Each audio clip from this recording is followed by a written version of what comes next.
أبيات شيلة بعنوان أشغلت فكري من نظم ألقاه الشاعر فهد النفيل.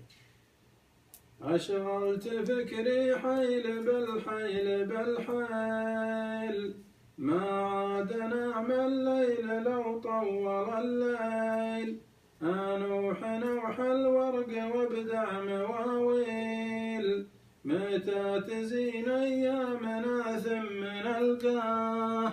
أقطف من ورود الغلا شوق وأعطيه، واليا ندهلي قلت لبيه لبيه، حقق أمانيه وحقق أمانيه، يا ليتنا نعرف دياره ومرباه،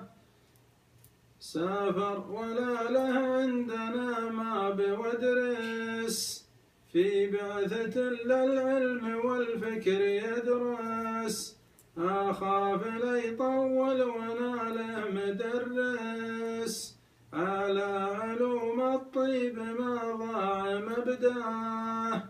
بكره يعود معه علم وشهاده، نفخر ليا عود وتنهض بلاده، لا عاد للموطن تحقق مراده، كل التعب والهم لا بد ننساه، كل التعب والهم لا بد ننساه. سلام.